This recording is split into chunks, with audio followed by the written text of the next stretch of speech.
ఉండాలి? ఈ సుబుద్ధిలో సుబుద్ధి గల స్త్రీ యొక్క లక్షణాలు ఏంటి అంటే జ్ఞానము.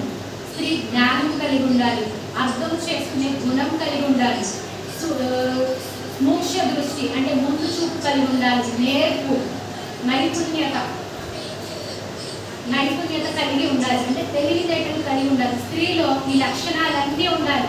ఇంతకుముందు మన సంఘంలో చాలా మంది సిస్టర్స్ కానీ మన వాళ్ళు కానీ స్త్రీల గురించి, బైబిల్లో ఉన్న స్త్రీల గురించి చెప్పారు. ఈరోజు నేను చెప్పేది ఏంటంటే స్త్రీ ఎలా ఉండాలి, స్త్రీ లక్షణాలు ఏంటి అనేది నేను చెప్తున్నాను. స్త్రీకి కావాల్సింది ముఖ్యంగా ఏంటి అంటే జ్ఞానం కావాలి. తన ఇంటిని నడుపుకోవాలంటే తనకు కావాల్సింది జ్ఞానం కావాలి. జ్ఞానం గల స్త్రీ ఏం చేస్తుంది? తన ఇంటిని కట్టుకుంటుంది. అదే సామెతలు 14వ అధ్యాయము 1వ వచనంలో జ్ఞానవంతురాలు తన ఇంటిని ఏం చేస్తుంది? కట్టుకుంటుంది. జ్ఞానం, మనకి జ్ఞానం కొద్దిగా ఉంటే ఏం చేయాలండి? దేవుణ్ణి అడగాలి. ఈ లక్షణాలన్నీ మనం పొందుకోవాలంటే ఏం చేయాలి? దేవుడి వాక్యాన్ని ధ్యానించాలి. దేవుడి వాక్యం ధ్యానిస్తేనే మనకు ఈ లక్షణాలన్నీ వస్తాయి. ఎలా? కీర్తనలో 119వ అధ్యాయం కీర్తన 119వ కీర్తన 99వ అధ్యాయం చదవండి. నీ శాసనములను నేను ధ్యానించుచున్నాను, కావున నా బోధకులు అందరికంటే విశేష జ్ఞానము కలదు. జ్ఞానము ఎలా వస్తుంది? బైబిల్స్ చదవడం ద్వారా, దేవుని వాక్యాన్ని ధ్యానించడం ద్వారానే మనకి జ్ఞానం వస్తుంది. జ్ఞానవంతురాలు ఏం చేస్తుంది? తన ఇంటిని కట్టుకుంటుంది. తన పిల్లల విషయంలో, తన భర్త విషయంలో, తన తల్లిదండ్రులు, అత్తమామల విషయంలో తను జ్ఞానాన్ని పొందుకోవాలి. దేవుడిని అడగాలి, అయ్యా నాకు జ్ఞానము పొదువుగా ఉంది, జ్ఞానం ఇవి తండ్రి. స్త్రీకి కావాల్సింది ముఖ్యంగా జ్ఞానము. ఇప్పుడు ఉమెన్ ఈజ్ డిఫరెంట్. అంటే ఉమెన్ అంటే అనేకమైన స్త్రీలు, ఉమెన్ అంటే ఒక్క స్త్రీ మాత్రమే. ఇప్పుడు ఉమెన్లో ఫుల్ ఫామ్ W వైస్ అంటే జ్ఞానం, O అంటే ఓమిని అంటే ఏంటి? వివిధమైన పాత్రలు ధరించేది. స్త్రీ తన జీవితంలో వివిధమైన పాత్రలు, ఒక తల్లిగా, ఒక భార్యగా, ఒక అక్కగా, ఒక చెల్లిగా, ఒక అత్తగా ఎన్నో రకమైన వివిధమైన పాత్రలు ధరిస్తుంది. అదే M అంటే మ్యాన్స్ హెల్ప్. తన భర్తకే కానీ, తన తల్లిదండ్రులకే, తన తండ్రికే కానీ సహకారిగా హెల్ప్ చేస్తూ ఉంటుంది అనమాట. అలా మనం ఉండాలి. అలా ఉంటున్నాము ఈ రోజుల్లో. మనం అవైలబుల్, మనము మనుషులకు ముందు మనుషుల పనులు, మన పనులు ముందు చేసుకుంటున్నాము, దేవునికి దూరంగా ఉంటున్నాం. ముందు మనం ఎవరికి అవైలబుల్గా ఉండాలి? ముందు దేవుడికి ఉండాలి. ముందు లేవంగానే ఏం చేయాలి? ప్రార్థన చేయాలి. ఆ తర్వాతే మన పనులన్నీ చేసుకోవాలి. కానీ మనం అసలు ఈ రోజున అలా లేమండి. ముందు పనులు వెనకాల పడుతూ తర్వాత దేవుడి దగ్గరికి వస్తుంది. అప్పుడు దేవా నాకు ఓపిక లేదయ్యా, నీకు తెలుసు తండ్రి అని అలాగే పడుకుంటాం. ముందు చేయాల్సిన పని వెనక చేయాల్సిన పని ముందు చేస్తున్నాం. మనం ఏం చేయాలి? ముందు దేవుడి సన్నిధిలో దేవమాన్ని మోకరించి ప్రార్థించాలి. దేవా ఈ రోజంతా నన్ను కాయయ్యా, నాకు జ్ఞానం ఇవ్వు ప్రభు, చెవి ప్రతి పనిలో నాకు విజయాన్ని ఇవ్వు ప్రభు అని మనం ఆయన సన్నిధిలో రోజు ఆడితే, ఆయనను అడిగితే ఆయన ఖచ్చితంగా మనకి విజయాన్ని ఇస్తాడు. నోబుల్ అంటే గుణం, మంచి గుణాన్ని కలిగి మనం ఉండాలి. ప్రతి విషయంలో జ్ఞానం కలిగి మనం ఉండాలి. జ్ఞానవంతురాలు ఏం చేస్తుంది? తన ఇంటిని కట్టుకుంటుంది. అదే స్త్రీ యథార్థవంతంగా ఉండాలి. 101వ కీర్తనలో ఉంటుంది చూడండి. చదవండి 101 2వ అధ్యాయం నుంచి 3 వరకు.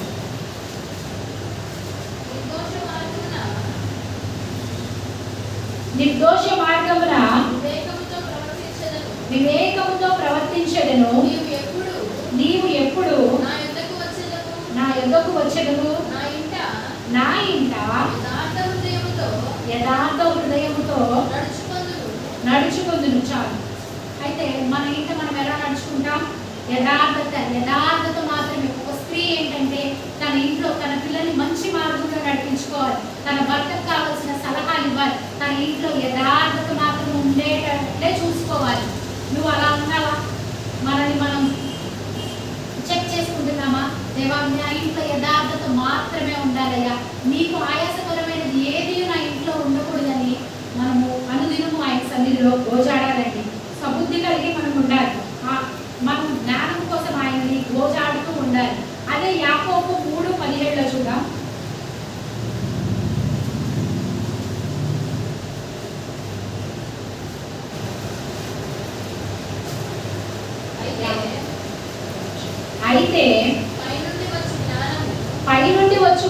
కనికరము మొట్టమొదట పవిత్రమైనది, తరువాత సమాధానకరమైనది, మృదువైనది, సులభముగా లోబడినది, కనికరముతోను మంచి ఫలములతోను నిండుకొనినది, పక్షపాతమైనను వేషధారణైనను లేనిదై ఉన్నది. స్త్రీ ఎలా ఉంటారంట? పవిత్రమైనదిగా ఉండాలి. మీరు ఎక్కడి నుంచి వస్తుంది? పై నుండి వచ్చే జ్ఞానము. అంటే మనం దేవుడిని అడిగితే దేవుడు మనకి ఇచ్చే జ్ఞానము ఏంటది? పవిత్రమైనది. ఫస్ట్ ఏంటండి? పవిత్రమైనది. మనం పవిత్రంగా ఉన్నామా? దేవుడిని ప్రార్థిస్తున్నామా? దేవుడు చెప్పిన ఆజ్ఞల ప్రకారం నడుచుకుంటున్నామా? చెక్ చేసుకోవాలి. దేవుడికి పవిత్రముగానే ఉండాలి. తరువాత సమాధానకరమైనది. మన ఇంట్లో సమాధానం ఉందండి? అత్తకి కోడలికి మధ్యలో గొడవలు ఉన్నాయా? అత్తని కోడలు తిడుతుందా? అమ్మని తిడుతున్నారా? పిల్లల్ని తిడుతున్నారా? ఎక్కడైనా సరే దేవుని బిడ్డలుగా మనము సమాధానంగా ఉండాలి. మీ అత్త నిన్ను తిడుతూ ఉంటే మౌనివై తనను లోబడి ఉండాలి. మీ తల్లి నిన్ను తిడుతుందా? ఒక కారణం ఉంటుందండి. వాళ్ళు ఏది చేసినా వాళ్ళ యందు మనం సమాధానకరంగా ఉండాలి. మృదువైనది. మృదువుగా ఉంటున్నావా? మాట్లాడిన దానికి ఎదురు మాట్లాడకుండా సౌమ్యంగా ఉంటున్నావా? మనల్ని చూడంగానే ఏమన్నారంటే నీవు మృదువైనది అన్నట్లు మనం ఉండాలి. సులభముగా లోబడాలి. నా బిడ్డ నాకు లోబడుతుందని నీ వాళ్ళు అనుకోవాలి. దేవుడికి లోబడాలి. ముందుగా మనం ఎవరికి లోబడాలంటే దేవుడికి లోబడితే తర్వాత మనం అందరికీ లోబడతాం. కనికరముతో మంచి ఫలముతో నిండుకొని ఉన్నది. కనికరము, మనకి కనికరం ఉండాలి. ఇతరుల పట్ల హెల్పింగ్ నేచర్ ఉండాలి. మంచి ఫలాలు ఫలించే వారమై ఉండాలి. పక్షపాతం ఏమీ లేకుండా వీళ్ళు ఎక్కువ వాళ్ళు తక్కువ అని ఏ పక్షపాతము లేకుండా ఉండాలి. మనం వేషధారణై లేని దానమై ఉండాలి. ఇవన్నీ మనము పాటించాలి. దేవుడు మనకి చెప్తున్న మాటలు ఏంటండి? పవిత్రంగా ఉండాలి, సమాధానకరంగా ఉండాలి, మృదువైన దానిగా ఉండాలి, సులభంగా లోబడాలి, కనికరముతో నిండి మంచి ఫలములు ఫలించి నిండుకొని ఉన్నది, పక్షపాతము ఏమీ లేని వేషధారణవై లేనిదానవై ఉండాలి. ఇవన్నీ మనము కోరి ఉన్నామా? అట్టివలే మనం ఉండాలని దేవుడు కోరుకుంటాడు. సబుద్ధి గల స్త్రీ ఈ అన్ని లక్షణాలు కలిగి ఉంటుంది. అప్పుడే దేవుడు మనకి కావాల్సిన ఆశీర్వాదాలు, దీవెనలు అన్నీ మనకు అనుగ్రహిస్తాడండి. దేవుడి వాక్యం ధ్యానిస్తూ, దేవుడి ప్రార్థిస్తూ, ఆయన సన్నిధిలో మనము రోజాడుతూ ఉంటే మన జీవితము ఇవన్నీ స్త్రీ పొందుకుంటుంది. నీ కుటుంబాన్ని నువ్వు నడుచుకునే నైపుణ్యం నీకు వస్తుందన్నమాట. దేవుని సన్నిధిలో రోజాడదాం. జ్ఞానం కావాలి దేవా, జ్ఞానము అని. అదే జ్ఞానము గల స్త్రీ ఎలా ఉంటుంది? అందరికీ నేర్పించేదై ఉంటుంది, బోధించేది, ఉపదేశించేది. కొంతమంది చెప్పేది వినరనమాట. ఎలా అంటే నాకు తెలుసులే, నువ్వే నాకు చెప్పేది అన్న ధోరణిలో ఉంటాం. పెద్దవారు మనం చిన్నవాళ్ళం అయినప్పుడు పెద్దవాళ్ళు చెప్పింది ప్రతిదీ వినాలి. అలా కాదు అన్నా సరే వాళ్ళు వినట్లేదు. మౌనముగా ఉండి వాళ్ళకి తర్వాత తెలుస్తుంది, సరే ఇలాగే చేయమంటున్నారు, ఇలాగే చేద్దాం, మనం నేర్చుకుందాం వాళ్ళ నుంచి. ఒకవేళ అలా కాకపోతే తర్వాత నువ్వు చెప్పినట్టే చేయండి, వాళ్ళే మారుతారు. అర్థమవుతుందండి? వాళ్ళు మారుతారు. ఒకవేళ నువ్వేంటి నాకు చెప్పేదాని ధోరణిలో ఉంటే నువ్వు దేవుడికి విధేయురాలు కాదు. దేవుడికి మనం విధేయులై ఉండట్లేదు. వాళ్ళు చెప్పింది మనం వినాలి. నీ పిల్లలకు నువ్వు ఏం నేర్పిస్తున్నావు? నువ్వు నీ తల్లిదండ్రుల మాట వింటే రేపు నీ పిల్లలు నీ మాట వింటారండి. ఈ గుణం కలిగి మనం ఉన్నామా? మన బిడ్డలకు మనం నేర్పించాలి, ఉపదేశించాలి. భర్త విషయంలో అనకండి, భర్త చెప్పింది మనం వినాలి. ఇది ఇలా కాదు, మనం మంచిగా చెప్తున్న వారు వినకపోయినా ఆయనకు లోబడి ఉండండి. తర్వాత ఆయనే ఇలా కాదు, నా భార్య చెప్పింది, నా తల్లి చెప్పింది అని తనే మారుతాడు. దేవుడు అలాంటి వాళ్ళని కూడా మార్చేస్తాడనమాట. మనం దేవుడికి విధేయులై ఉంటే భర్త విషయంలోనూ, పిల్లల విషయంలోనూ, సంఘ విషయంలోనూ, అన్ని విషయాల్లో మనకు సామర్థ్యత కలిగి ఉండాలి. పిల్లల్ని జాగ్రత్తగా చూసుకోవాలి. పిల్లలకు వాక్యానుసారంగా వాళ్ళని పెంచాలి. వాళ్ళు చెడు మార్గంలో వెళ్తుంటే నాన్న ఇలా కాదు ఇలా వెళ్ళాలి. ఒకవేళ వాళ్ళు చెప్పింది వినకపోతే యవన ప్రాయంలో వాళ్ళు ఉంటే వారిని ఇలా కాదు అలా అని వారి మాటలతోనూ చేష్టలతోనూ ఇబ్బంది పెట్టకుండా ఒక తల్లిగా నువ్వు ఆ దేవుడి సన్నిధికి వచ్చి మోకరించు, ఒక గదిలోకి వెళ్ళి ప్రార్థించు. దేవుడే ఒక రోజు వాళ్ళని మారుస్తాడు. ఆమె భర్త విషయంలో కూడా నా భర్త తాగుతున్నాడండి, నా మాట వినట్లేదండి, నా భర్త చర్చికి రావట్లేదండి అని నువ్వు బాధపడుతూ నీ భర్తతో గొడవ పడుతూ ఉన్నావా? అలా బాధపడద్దు, గొడవ పడద్దు, ప్రార్థన చేయి. నీ భర్త వినట్లేదా? తండ్రి నాకు ఇది కావాలి అని నువ్వు ఆయన సన్నిధిలో అడుగు, దేవుడు ఖచ్చితంగా ఇస్తాడు. నువ్వు అలా ప్రతి క్షణము ప్రతిసారి ఆయన సన్నిధిలో కూర్చొని మనుషుల వైపు కాకుండా దేవుడి వైపు చూస్తే దేవుడే గొప్ప కార్యం మన ఇంట్లో జరిగిస్తాడండి. సంఘ విషయంలో సంఘంలో ఏ అవసరం ఉందో దాని గురించి ప్రార్థన చేయి. ప్రతి పనిని నువ్వు ముందుండి నడు. దేవుడే మన పట్ల గొప్ప కార్యము చేస్తాడు. అట్టి వల్ల స్త్రీలు ఉండాలి. ప్రతి విషయంలో ప్రార్థించే స్త్రీగా మనం ఉండాలి. ఆమేన్.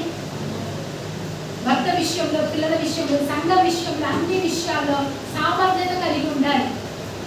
ఒట్టి మాటలుగా కాదు, ప్రార్థన చేయాలి మనం. మూడోదిగా చెడు సావాసాలు. స్త్రీలు చెడు సావాసాలకు అస్సలు వెళ్ళకూడదండి. దేవుడు చెప్పిన ఆజ్ఞల ప్రకారమే మనం నడవాలి. చెడు సావాసాలు అంటే వారు మనకు కరెక్ట్ కాదు, వాక్యానుసారంగా వాళ్ళు నడవట్లేదు అంటే వారికి దూరంగానే ఉండాలి. వారి ఆలోచనలు మనకు తెలిసిపోతుందా వీరు మంచివారు కాదు అని మనకు తెలిసినప్పుడు వారికి ఎంత వీలైతే అంత. కొంతమంది అంటారు మీ భర్త ఇలా ఉన్నాడు, అక్కడ ఉన్నాడు, ఇలా ఉన్నాడు. ఈ మాటలన్నీ విని వెళ్ళి భర్తతో గొడవ పడతారు. ఎవరు చెప్పింది మనం ఎప్పుడూ వినకూడదు. అది నీ తల్లి అయినా మీ అత్త ఏది చెప్పినా వినాలి. అంతవరకు ఏది వాస్తవమో ఆ సంఘటన బట్టి మనం నడుచుకుంటూ వెళ్ళాలండి.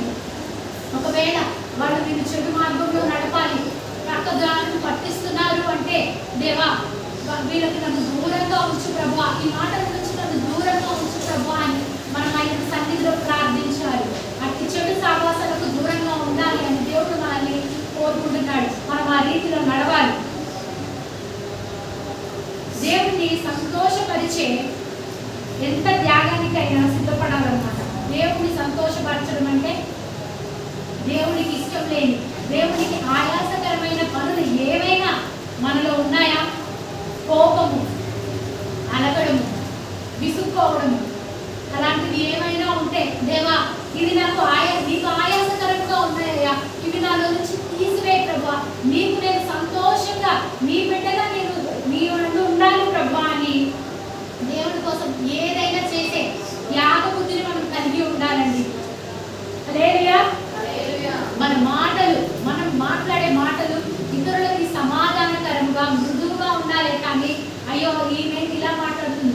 ఇంకోటి మనము మాట్లాడే మాటలు బట్టే అమ్మ మీరు క్రైస్తవులా అని అనే విధంగా ఉండాలి. మనం మాట్లాడే మాటలు దేవుడి నామాన్ని మహిమపరిచే మాటలుగా ఉండాలి. మనం కొన్నిసార్లు మాట్లాడుతుంటాం, అవి వినడానికి కూడా కఠినంగా ఉంటాయి. అలా మనం మాట్లాడకూడదు.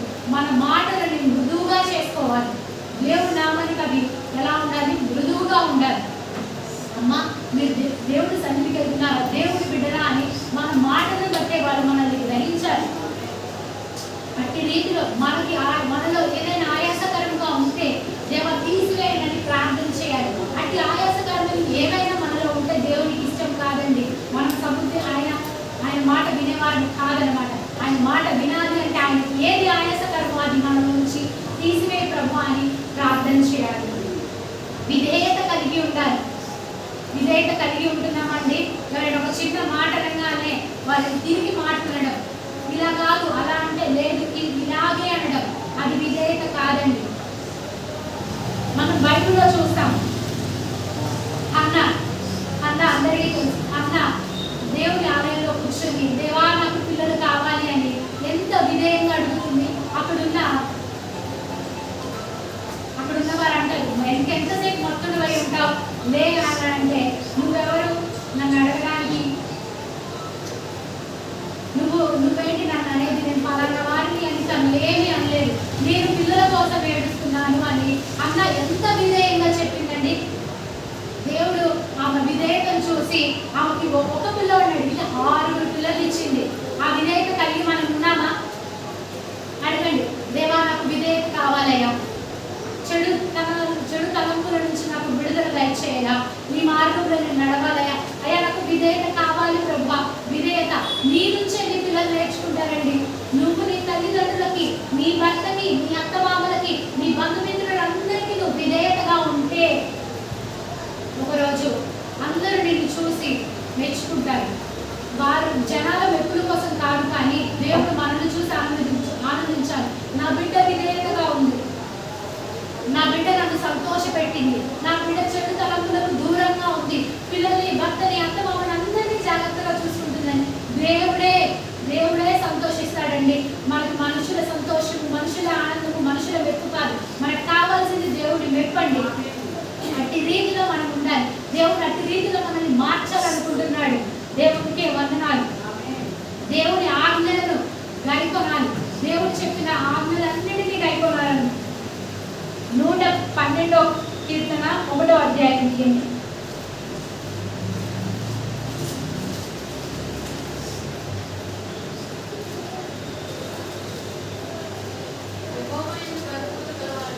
యెహోవా యందు భయభక్తులు కలవాడు, ఆయన ఆజ్ఞలను బట్టి అధికముగా ఆనందించువాడు ధన్యుడు. యెహోవా యందు మనం ఎలా ఉండాలి? భయభక్తులు కలిగి ఉండాలి. ఆయన ఆజ్ఞలను బట్టి అధికముగా ఆనందించువాడు ధన్యుడు. ఎలా ఆనందిస్తాం? మనకి లోకాశలు ఎక్కువైపోయాయి. అలా కాకుండా దేవుని మార్గంలో మనం నడిస్తే మనకంతా ఆనందమే. వాళ్ళ ఆజ్ఞలు కూడా కష్టం అనిపించవండి. దేవుని ఆజ్ఞల ప్రకారం నడుచుకోవాలి. అప్పుడు ఆయన సంతోషిస్తాడు. 7వదిగా కొలస్సీయులకు రాసిన పత్రిక 3:22. అలంకారం కలిగి ఉండాలి. ఏ అలంకారము? మన డ్రెస్సింగ్ సెన్స్ అవా అండి. దేవుని అలంకారం. కొలస్సీయులకు రాసిన పత్రిక 3:22.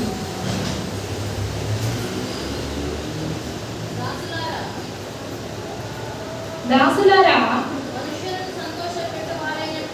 మనుష్యులను సంతోషపెట్టువారైనట్టు కంటికి కనబడవలనని కాక ప్రభువునకు భయపడుచు శుద్ధాంతకరణ గలవారై శరీరమును బట్టి మీ యజమానులైన వారికి అన్ని విషయములో విధేయులై ఉండుడి. మనం ఏం చేయాలి? అన్ని విషయాల్లో విధేయులై ఉండాలి. భర్త ఏదైనా చెప్తే నేను ఇప్పుడు చేయనండి, నువ్వు ఆర్డర్ పెట్టేసి ఇది చెయ్యంటే కాదండి, అది కాదు. అత్త ఏదైనా చెప్తే ఇది కాదండి, తల్లి ఏదైనా చెప్తే అలా మనం ఉండకూడదు. శుద్ధ అలంకారణ. భర్తకి మనం లోబడి ఉండాలి. వాక్యం కూడా చెప్తుంది, స్త్రీలారా మీ భర్త మీరు లోబడి ఉండి. లోబడుతున్నామా? భర్త ఏది చెప్పినా మనం అది చేయాలి. చేస్తున్నామా? వివాహం కాని స్త్రీలు పెళ్లి విషయంలో తొందరపడిపోతూ ఉంటారు. ప్రార్థన చేయండి. ప్రార్థన చేస్తే దేవుడు మంచి సహకారం ఇస్తాడు. శుద్ధాత్మ కలిగి అలంకారం కలిగి మనం ఉండాలి. దేవుడు అనే అలంకారం, దేవుని యందు మంచి దేవుడు చెప్పిన వాటి ఆజ్ఞలన్నిటికీ మనం అలంకారంగా ధరించుకుని ఉంటే ఎవరికైనా మనము మృదువుగానే కనిపిస్తాము. దేవుడు ఆనందిస్తాడు మనల్ని చూసి. వివాహమైన స్త్రీలు తమ భర్తలు అన్ని విషయంలో సహకరించాలి, లోబడాలి. మనం సహకరిస్తున్నామా? సహకరించాలి. మిమ్మల్ని మీరు క్వశ్చన్ చేసుకోండి. మీ భర్తకి మీరు ఎలా ఉంటున్నారు? మీ అత్తమామలకి, బంధుమిత్రులు వచ్చినప్పుడు మీరు ఎలా చూస్తున్నారు? మీ బిడ్డని నువ్వు ఎలా చూస్తున్నావు? కోపం వస్తే ఏం చేస్తున్నావు? ఎవరి కోపం వస్తే నీ భర్తని నేను అంటున్నాడా? కోపం వస్తుందా? నీ నాలుక నువ్వు కొరికేసుకో, నోరు తెరవద్దు, ప్రార్థించే. నీ భర్త నేను తిడుతూనే ఉంటాడు, కళ్ళు మూసుకోకపోయినా ప్రభువా నువ్వు ఆయనను స్తుతించు.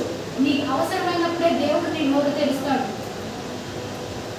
దేవుడు కూడా చెప్తాడు, ఇప్పుడు నీ నోరు మూసేయమ్మా. ఒక టైం వస్తుంది, ఆ టైంలో దేవుడే చెప్తాడు, తల్లి నువ్వు మాట్లాడు. అప్పటి వరకు దేవుడు చెప్తే అంతవరకు నీ నోరు మూసేసే. అప్పుడు ఏమంటాడు తెలుసా నీ భర్త? నువ్వు నాకు దొరకడం అదృష్టం. ఆమె మీ భర్త పైన అన్నాడండి నువ్వు నాకు దొరకడం అదృష్టం అని. అలా అనిపించుకుంటున్నారా? అనిపించుకోవాలి. నీ భర్త ఏది మాట్లాడినా మౌనివై ఉండు, నువ్వే కరెక్ట్. నీ భర్త తిడుతున్నా ఏమి మాట్లాడదు, దేవుడిని స్తుతిస్తూ ఉండు. నీ భర్త ఒక మాట అన్నాడని నువ్వు 2 మాటలు అన్నావు అనుకోండి, అది పెద్దగా అయిపోయి చిలికి చిలికి గాలివానలా మారుతుంది. నీ భర్త విషయంలో మీ అత్తమామలకి ఏమైనా చెప్తున్నారా? వినండి, వారికి నచ్చినట్టే చేయండి. మీకు నచ్చలేదా? దేవా ఇది నాకు నచ్చలేదని దేవుడితో చెప్పు, దేవుడే మార్చేస్తాడు. నేను ఒక చిన్న ఉదాహరణ చెప్తాను. నేను అసలు ఉప్మా తినను. నా పెళ్ళి అయ్యేంత వరకు నేను అసలు ఉప్మా తినను. అయితే ఒకరోజు అత్తగారింట్లో ఉప్మా చేశారు, ఉప్మానే పెట్టారు. నాకు ఆ ఉప్మా చూస్తే ఏడుపు వస్తుంది. నా అన్న నా పక్కన కూర్చున్నాడు. నన్ను ఏం చెప్పాడు తెలుసా? నీకు నచ్చకపోయినా నువ్వు అది తినాల్సిందే, తిను ఏం కాదు అని అన్నాడు. నేను ఆ ఉప్మాని అలాగే తినేసానండి. ఇష్టం లేకపోయి నాకు అసలు గొంతు కూడా దిగదు. ఆ ఉప్మా నేను అలా తినేసినప్పుడు నా అత్త గమనించింది. రీసెంట్గా జరిగినప్పుడు అప్పటి నుంచి నాకు ఇంకా నేను వెళ్తే నాకు ఉప్మా ఎప్పుడు వండి పెట్టదండి. ఏం కావాలని నన్నే అడుగుతుంది. నా బిడ్డ నా కోడలు నాకు విధేయురాలైంది. తనకి నచ్చలేదు, నాకు చెప్పలేదు, అలాగే వద్దు అనలేదు, తినింది. ఇప్పటికీ తను చెప్తుంది తనకి నచ్చినా నచ్చకపోయినా ఏది పెడితే అది తింటుందని. అటు రీతిలో మనం ఉన్నామండి. మొన్న ఫంక్షన్కి వెళ్తే కూడా అందరికీ ఉప్మా పెట్టింది. పావుని నువ్వు తినవు కదా అని నాకు ఇడ్లీ దోశ తెచ్చిచ్చిందండి. ఆమె అట్టి అలా అత్తలు అందరూ ఉంటారని కాదు. అంటే నన్ను చూసి తను అంటే నేను విధేయురాలై ఉన్నానని తను చూసి మారింది. నా భర్త కూడా నేను తన ఎన్నో విషయాలు ఏమి మాట్లాడి నీ ఇష్టం అని వదిలేస్తాను. తను నువ్వు నాకు దొరకడం అదృష్టం అని దేవుడిని కూడా స్తుతిస్తాడు. అట్టి రీతిలో మనం ఉన్నామా? గొడవలు రావు, మేము ఆనందంగానే ఉంటాము, ఏ కష్టాలు మాకు లేవని మేము చెప్పము. ఏదైనా గొడవ వచ్చినప్పుడు దేవుడి బిడ్డగా నువ్వేం చేయాలి? తగ్గుండాలి. దేవుడు తగ్గుంటే దేవుడే నిన్ను హెచ్చిస్తాడు. మాట్లాడే రోజు ఒక రోజు వస్తుంది, మనం మాట్లాడకపోయినా దేవుడికి వాడికి తెలియజేస్తాడు. నేను ఎన్నన్నా నా భార్య పడింది, నేను ఏది పెట్టినా నా కోడలు తినింది, నా బిడ్డ నేను ఏది చెప్పినా చేస్తుంది, నా తల్లి నేను ఏది అడిగినా చేస్తుందని వాళ్ళే ఒకరోజు మాట్లాడండి. లేదు నాకు నచ్చినట్టే ఉండాలి, నా ఇష్టానుసారంగా ఉండాలి అంటే దేవుడికి కూడా అది ఇష్టంగా ఉండదండి.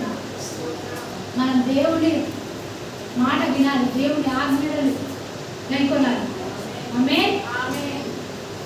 కొందరు ఉంటారనమాట స్త్రీలు, పురుషులు మాకేంటి, మేము ఉద్యోగం చేస్తున్నాం, మాకేంటి, నాకు వెనకాల ఆస్తులు ఉన్నాయి, మాకేంటి, మేమిద్దరం సమానం అని అందరూ అంటూ ఉంటారు. దేవుడి విషయంలో పురుషులు స్త్రీలు సమానమే, కానీ మనము పురుషుని యందు లోబడి ఉండాలి. వాక్యం కూడా చెప్తుంది, స్త్రీలారా మీ పురుషులకు లోబడి.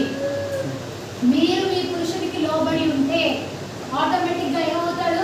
ఆయన మనల్ని అర్థం చేసుకుంటాడు, ఆయన మనల్ని ప్రేమిస్తాడు. వాక్యం ద్వారా చూపిస్తాడు.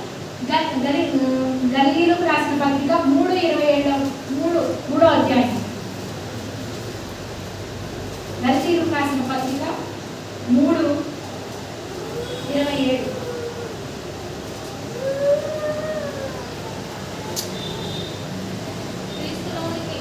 క్రీస్తులోనికి బాప్తిజము పొందిన మీరందరూ క్రీస్తుని ధరించుకొని ఉన్నారు. ఇందులో యూదుడని క్రీస్తు దేశస్థుడని లేదు, దాసుడని స్వతంత్రుడని లేదు, పురుషుడని స్త్రీ అని లేదు, యేసుక్రీస్తునందు మీరందరూ ఎలా ఉన్నారు? ఏకముగా ఉన్నారు. దేవుడి విషయంలో స్త్రీ పురుషుడు ఇద్దరు సమానం.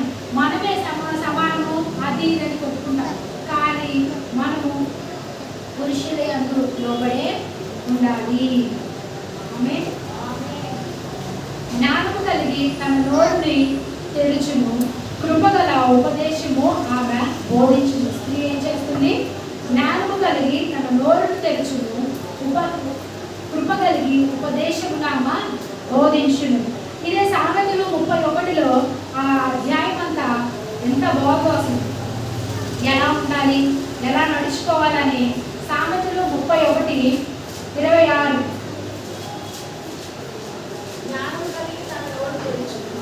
జ్ఞానము కలిగి తన నోరు తెరుచును, కృపగల ఉపదేశము ఆమె బోధించును. ఏం చేయాలి? ఆమె కృపగల ఉపదేశము ఆమె బోధించును. జ్ఞానం ఉంటే మాకు దేవుని అడుగుతా ఉండాలి, దేవా నేను ఈ పని చేస్తున్నాను, నాకు జ్ఞానం ఇవ్వు ప్రభువా అని మనము అడిగితే కావాల్సినప్పుడు కావాల్సిన దానికి తగినట్టు ఆయనే జ్ఞానం ఇస్తాడు. 28 కూడా చదవండి. ఆమె కుమారులు లేచి ఆమెను ధన్యురాలందురు. చాలా మంది కుమార్తెలు ప్రతివ్రత ధర్మము అనుసరించి ఉన్నారు కానీ వారందరినీ నీవు మించిన దానము అని ఆమె పెనిమిటి ఆమెను పొగడును. ఆమె కుమారులు లేచి ఆమెను ఏమన్నారు? నువ్వు ధన్యురాలవు. ఈ క్వాలిటీస్ అన్ని మీ తల్లిలోనో మీ చెల్లిలోనో ఉంటే అప్రిషియేట్ చేద్దాం. ఉన్నాయా? మనం వెళ్ళి మన తల్లిలోనో మన వాళ్ళలో ఎవరైనా ఈ గుణాలు ఉన్నాయంటే దేవుడికి వందనాలు చెల్లిస్తాం. చాలా మంది కుమారులు అంటే చాలా మంది ఏంటంటే పైకి బైబుల్ చదువుతున్నట్టు, పాటలు పాడుతున్నట్టు, అన్ని దేవుడికి ఇష్టానుసారంగా ఉన్నట్టే ఉన్నారు. కానీ దేవుని విషయంలో ఇవన్నిటిని వారు చేయట్లేదు. మనం బైబుల్ చదివి పాటలు పాడి ఆరాధించి దేవుడి వాక్యాన్ని చదివితే సరిపోదండి. ఆయన ఆజ్ఞలన్నింటినీ స్త్రీ గైకొంటేనే ఆమె ధన్యురాలు. ఆమె సబుద్ధి కలిగి ఉంటేనే ఆమె ధన్యురాలు. ఈ క్వాలిటీస్ అన్నీ ఆమెలో ఉన్నాయా, మనలో ఉన్నాయా చెక్ చేసుకున్నాం. నేను దేవుణ్ణి ప్రార్థిస్తున్నాను అనమాట. దేవా నేను చేసేది నేను వాక్యంగా చెప్తాను ప్రభా అని లాస్ట్ టైం నేను ప్రేయర్ చేసుకుంటున్నప్పుడు నేను ఇతరులకు మాదిరిగా ఉండాలి, నేను చేసేవే చెప్పాలి, నేను చేయని ఎలా చెప్పగలను ప్రభు అని నేను దేవుడిని ప్రార్థించి అడుగుతున్నప్పుడు లాస్ట్ టైం దేవుడు నాకు చెప్పిన మాట ఏంటంటే, నువ్వు చేసేదే కాదు, నువ్వు చెబుతూ కూడా నువ్వు నేర్చుకోవాలని నీకు ఇలా చెప్పాను అని దేవుడు నాకు తెలియజేశాడు. సో నేను చెయ్యనిది కూడా నేను నేర్చుకుంటూ ఇక్కడ చెప్పాలి అన్న తలంపు దేవుడు నాకు ఇచ్చాడు. నేను ఇందులో నా అత్త విషయంలో కానీ, నా తల్లి విషయంలో కానీ, నా భర్త విషయంలో కానీ, ఏ విషయంలో నేను ఎదురు మాట్లాడు. ఇప్పటికీ నా తల్లిదండ్రులు చెప్పింది, నా అత్త మామలు చెప్పింది, నా భర్త చెప్పింది, వాటిని మాత్రమే నేను చేస్తానండి. నా ఆలోచనతో నేను ఎందుకు చేయను. ఒకవేళ నా ఆలోచనతో చేయాల్సి వస్తే నేను ముందుగా దేవుడిని ముందు పెట్టుకుని నడుస్తాను. దేవా నా నుంచి ఏం కాదు, నీవే నాకు తోడున్నాయి, నాకు జ్ఞానం ఇవ్వయ్యా, నేను అర్థం చేసుకునే గుణాన్ని నాకు ఇవ్వు ప్రభువా అయ్యా అని నేను ఆయన సన్నిధిలో ప్రార్థన చేస్తాను. నేను ఇక్కడికి వచ్చి నిలబడ్డాను అంటే అది కేవలం ఆయన ఉచిత కృపేనండి. నాకు అయితే అపవాదం నిన్న నుంచి ఒక బాగా నడుము నొప్పి, నిలబడలేకపోతున్నాను, కడుపులో నొప్పి చాలా. ఇప్పుడు వచ్చే ముందు వరకు నేను టెన్షన్ పడుతూనే నేను ఏం చెప్తాను ప్రభా, నా వల్ల కావట్లేదు ప్రభా, నాకు విపరీతమైన కడుపు నొప్పిగా ఉంది ప్రభా అని అలాగే స్తుతిస్తూ అక్కడే హాల్ అలాగే కూర్చొని పోయాను. అటు ఇటు తిరుగుతున్నాను. కామెడీ వచ్చి ఆంటీ వెళ్ళండి ఆంటీ అంటుంది. వెళ్తున్నాను, నువ్వు కూడా రాగుతాను అంటున్నా. కానీ నాకు ధైర్యం సరిపోవట్లేదు. ప్రార్థన చేసుకుని వచ్చి కూర్చున్నాను. ఇక్కడ కూర్చున్నాక ప్రార్థన చేసుకున్నప్పుడు దేవుడు నాలో ఉన్న భయాన్ని, ఆందోళనని, బిడ్డ నీకు తోడుగా ఉన్నాను బిడ్డ, నువ్వు మాట్లాడు, నీ మనసులో ఏదైతే ఉందో అది నీ బిడ్డలకు నువ్వు చెప్పు, నేను మాట్లాడిస్తున్నాను అని దేవుడు చెప్పినప్పుడు ధైర్యంగా కూర్చున్నాను. ఇప్పుడు నేను ఏం చెప్పాలో నాకు తెలియదు, కానీ నా తండ్రి నాకు ఏ రీతిగా అయితే చెప్పాడు అదే రీతిగా చెప్పాను. నాకు మంచిది అప్పుడు కూడా నేను ప్రార్థన ద్వారా సిద్ధపడి లేదని నేను వాక్యం చెప్పలేదు, కానీ నేను వాక్యం అయితే ప్రిపేర్ అయి ఉన్నాను. దాన్ని బట్టి దేవుడిని ఎంతగానో స్తుతిస్తున్నాను. దేవుని నా వాక్యం చెప్పాలి, ఎంతో మంది స్త్రీలకి నేను చెప్పాలి ప్రభు, వారి తన భర్త ఎలా ఉండాలి అని నేను చెప్పాలని దేవుడు నాకు తలపిస్తున్నాడు. కానీ ఆ టైం అయితే రాలేదు. ఈ రోజు వచ్చింది. ఒక స్త్రీ ఎలా ఉండాలో అని చెప్పాలి అని తలపించాడు. దేవుడు నేను ఇది చెప్పాలి ప్రభు, నన్నైతే నీవే నిలబెట్టి వాడుకో అని దేవుడిని జ్ఞానము అడుగుతూ వచ్చాను. దేవుడు నన్ను ఇక్కడ నిలబెట్టుకుని వాడుకున్నాడు. స్త్రీలారా నీ భర్తకి నువ్వు లోబడి ఉండు, నీ భర్త అరుస్తున్నాడని నువ్వు తిరిగి అరవద్దు. నేను ఎంతో మందిని చూశానండి, భర్త ఒక మాట అంటే 4 మాటలు. నీవు ఎక్కువ నేను ఎక్కువ. భర్త యొక్క మనం లోబడి ఉంటే దేవుడు మనల్ని తలగా ఉంచుతాడు. దేవుడు మనల్ని తలగానే ఉంచుతాడు. ఏ విషయంలో మనల్ని కృంగదీయుడు. ప్రతి విషయంలో నీ బిడ్డల విషయమే కానీ అన్ని విషయాల్లో దేవుడు నిన్ను తలగా ఉంచుతాడు. ఎక్కడ నిన్ను దేవుడు తోకగా మార్చడండి. మీరు దేవుడికి విధేయులై ఉండండి. దేవుడు మనల్ని నడిపిస్తాడు. ఆమేన్.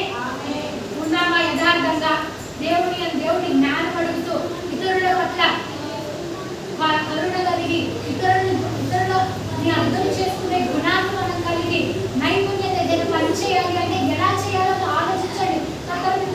అడిగితే ఏమనుకుంటారో వారిని నేను అడిగేది ఏంటి అన్న ఆలోచన మీలో ఉంటే తీసేయండి. పెద్దవారిని గౌరవించాలని వాక్యం చెప్తుంది. మనం చదువుకున్నప్పుడు బుక్స్ లో కూడా అన్నారు, పెద్ద గురువులని గౌరవించాలి, పెద్దల్ని గౌరవించాలని. అట్టి రీతిలో మనం గౌరవించే స్థితిలో మనం ఉండాలి. నైపుణ్యత తెలివితేటలు మనం కలిగి ఉండాలి. లేదా ఒట్టి పాత్రలుగా మనం ఉండకూడదండి. అన్ని మనం కలిగి ఉండాలి. ఆమేన్. అలా ఉన్నామా? దేవుడిని అడుగుదాం. ప్రభువా, ఈ రోజు నుంచి అయినా సరే ప్రభువా, నేను నీ యందు జ్ఞానం అడగాలి. ప్రభువా, నాకు జ్ఞానాన్ని దయచేయి. నా బిడ్డలకు మంచి మార్గంలో నేను నడిపించుకోవాలి. నా భర్త యందు నేను లోబడి ఉండాలి. నా తల్లిదండ్రులకు నేను పేరు తెచ్చేదాకా ఉండాలి. నా అత్తమామలను గౌరవించాలి, పూజించాలి. అట్టి రీతిలో మనం ఉండాలండి. వారికి తిడుతూ వారిని దూరం పెడుతూ వేరు కాపురాలని ఏవేవో చెడు ఆలోచనలు చేసేవారు ఉన్నారండి. అదేంటి ఇదేంటి అని క్వశ్చన్ చేయడం మానేయండి. ప్రేమించండి. నీ కళ్ళెలాగో నీ అత్తలాగా, నీ అత్తలాగా నీ కళ్ళెలాగా, నీ అన్నలను ప్రతి విషయంలో నీకు తోడుగా ఉన్నందుకు ప్రతి విషయంలో మీరు దేవుడిని మహిమపరచండి, స్తుతించండి. ఆమేన్. దేవుడి వాక్యాన్ని దీవించుగాక.